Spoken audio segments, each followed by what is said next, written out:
जी next topic हमें start करना है वो है द गोल्ड स्टैंडर्ड। अच्छा जी, गोल्ड स्टैंडर्ड क्या होता है, इसका बस समझ लें कि कॉन्सेप्ट क्या होता है और इसको ज़्यादा लॉन्ग में भी करने की ज़रूरत नहीं है। इसमें ये होता है कि आपने सुना होगा कि पहले जब करेंसी नोट जो हैं वो छपते थे या कॉइन्स छपे जाते थे या मनी सप्लाई में इंक्रीज़ किया जाता था सेंट्रल बैंक की तरफ से, तो उस करेंसी के पीछे किसी हद तक सोना जो है वो रखा जाता था। बैग पर सोना होता था, गोल्ड होता था, जिसकी बेस पर आगे जो है मनी सप्लाई में इंक्रीज किया जाता था कि करेंसी प्रिंट की जाती थी। अब इसका क्या है कि इसको कहा जाता था गोल्ड स्टैंडर्ड,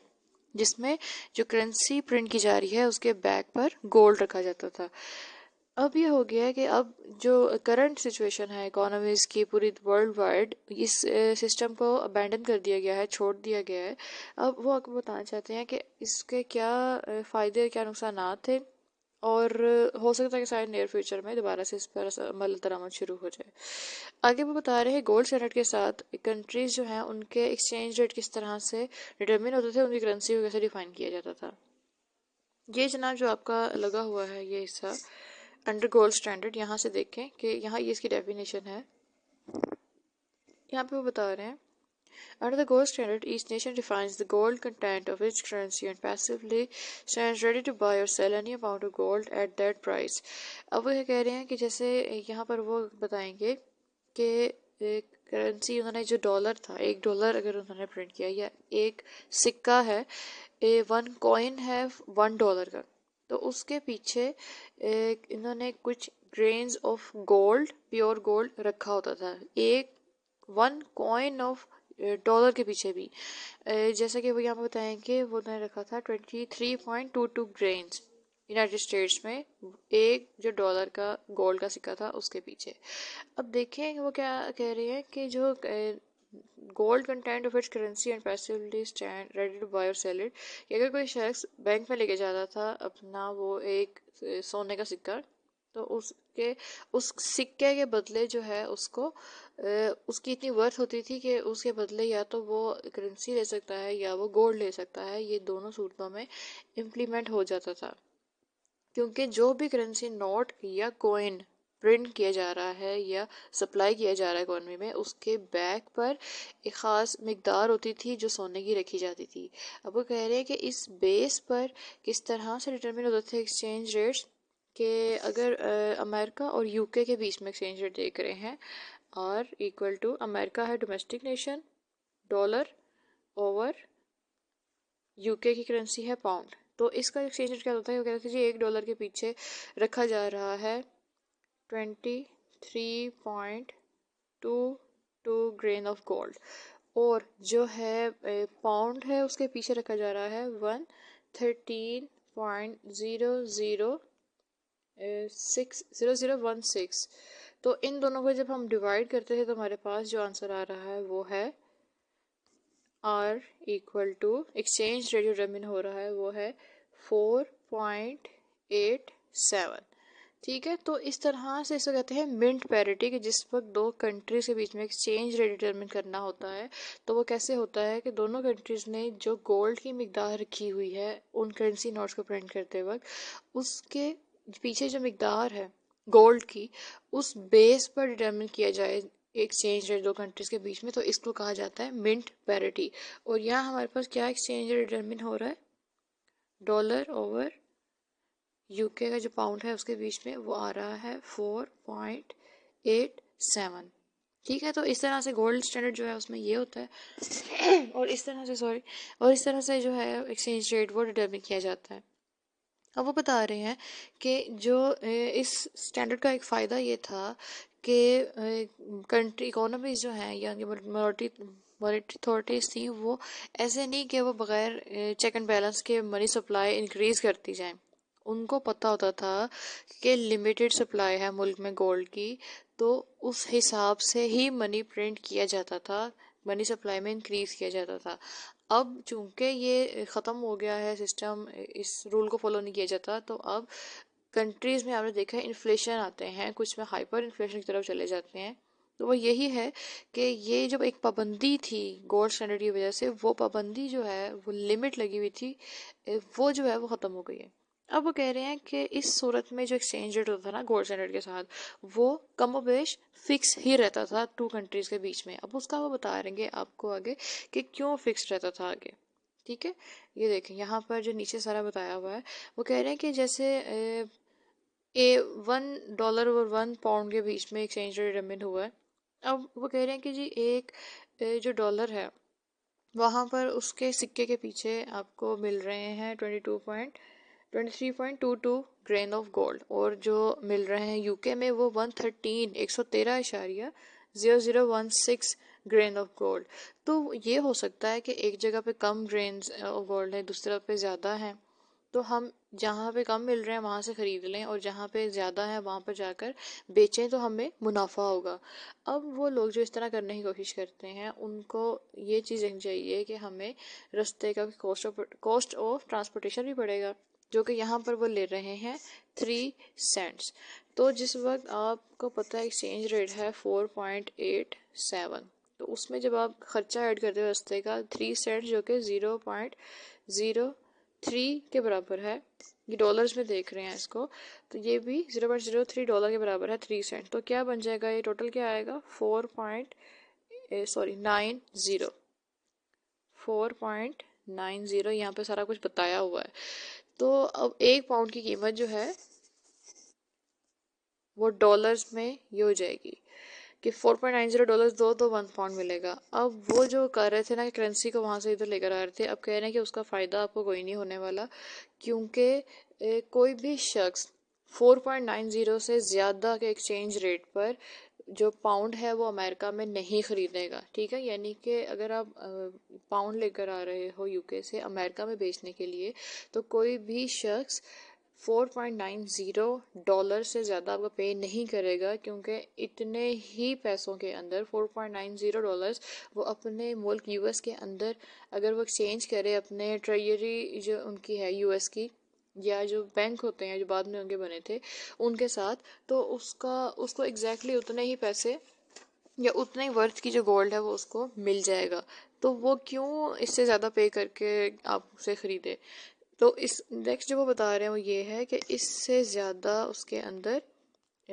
इंक्रीज नहीं आएगा। 4.87 से 4.90 तक जा सकता है, लेकिन 4.90 से ऊपर कोई भी आपको इस चीज़ के लिए पैसे पे नहीं करेगा। नेक्स्ट पेज पे वो बता रहे हैं कि यूएस के अंदर जो एक फिक्स्ड एक्सचेंज रेट है, उसके ऊपर जो सप्लाई होगी यूएस में पाउंड्स की, वो क्या हो जाएगी, इन्फिनिटली इलास्टिक हो जाएगी। ठीक है, ये किसकी सप्लाई है, सप्लाई ऑफ पाउंड, क्योंकि चाहे आप इतने क्वांटिटी ऑफ पाउंड जो है वो सप्लाई करो, चाहे इतनी क्वांटिटी ऑफ पाउंड जो है सप्लाई करो, उसका जो रेट है यूएस के लोग इस फिक्स्ड रेट जो कि 4.90 मैक्सिमम हो सकता है, इससे ज़्यादा नहीं जाएगा, 4.87 से 4.90 जाएगा, इससे ज़्यादा नहीं होगा। तो उनका जो सप्लाई कर्व है फॉरेन करेंसी का यूएस में, वो इन्फिनिटली इलास्टिक या हॉरिजॉन्टल हो जाएगा।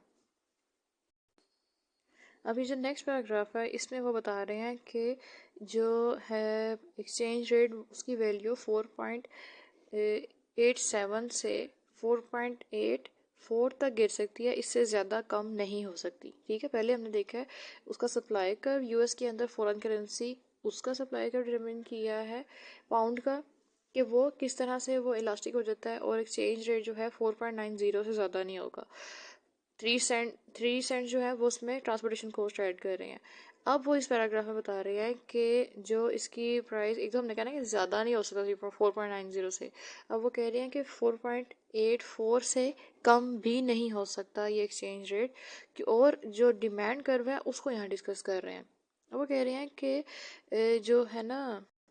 वो बता रहे हैं कि कोई भी शख्स जो है वो $4.84 से कम एक्सेप्ट नहीं करेगा अपने जो उसने पाउंड जो है वो बेचने हैं। तो वो क्यों नहीं एक्सेप्ट करेगा इससे कम, क्योंकि वो इतने पैसों में वो गोल्ड परचेज कर सकता है, 1 pound worth of gold in London, London से वो ख़रीद सकता है और उसको यूएस में 3 सेंट कॉस्ट पर शिप कर देगा, यानी कि वो शिप के ज़रिए यूएस में पहुंचा सकता है। मतलब वही चीज़ ना कि वो क्यों उससे कम पैसे लें जब वो इतने ही वर्थ का जो गोल्ड है वो यूके से ख़रीद कर यूएस में 3 सेंट के बेस पर ट्रांसपोर्ट भी कर सकते हैं और उसको एक्सचेंज कर सकते हैं $4.87 पर।